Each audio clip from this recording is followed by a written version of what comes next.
हरे कृष्णा। क्या आप जानते हैं भगवान से क्षमा मांगना क्यों जरूरी है?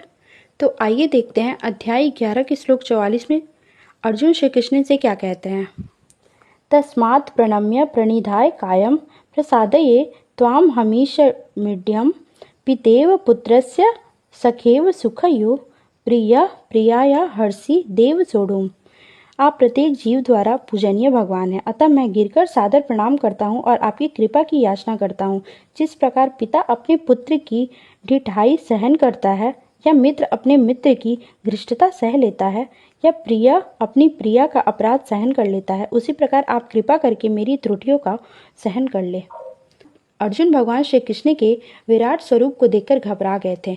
उन्होंने भगवान से विनम्रता से कहा, हे प्रभु, जैसे एक पिता अपने बेटे की छोटी छोटी गलतियों को सहन कर लेते हैं, जैसे सच्चा दोस्त अपने दोस्त की हर कमजोरी को माफ करता है और जैसे एक प्रेमी अपनी प्रेमिका की भूल भी सहन कर लेता है, वैसे ही कृपया आप भी मेरी त्रुटियों को सहन कीजिए और मुझे माफ कर दीजिए। आपने अब तक मेरी बातों को ध्यान से सुना होगा तो ये समझा होगा कि ये श्लोक हमें सिखाता है कि भगवान के साथ हमारा रिश्ता कितना गहरा और प्रेमपूर्ण होना चाहिए। जैसे अर्जुन ने भगवान के साथ अपना रिश्ता बनाया था, न कि सिर्फ भक्त और भगवान का, बल्कि एक पिता पुत्र का, एक सखा का। और उनका ये क्षमा मांगने का भाव हमें ये बताता है कि हम अपनी गलतियों को स्वीकार करें और खुद को दोषी ना ठहराएं और भगवान की दयालुता का सहारा लें।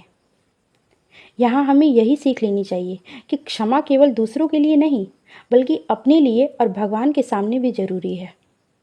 जब हम प्रेम और सहनशीलता से भगवान से जुड़ते हैं, तब हमारे जीवन में शांति और सुख आती है। जब हम खुद की गलतियों को स्वीकार करके भगवान की ममता और क्षमा का सहारा लेते हैं, तो मन में हमारे शांति आता है और ये अभ्यास हमें और बेहतर इंसान बनाता है और हम अंदर से बदलते हैं और हमारा जीवन आसान, खुशहाल और सार्थक बनता है। हरे कृष्णा।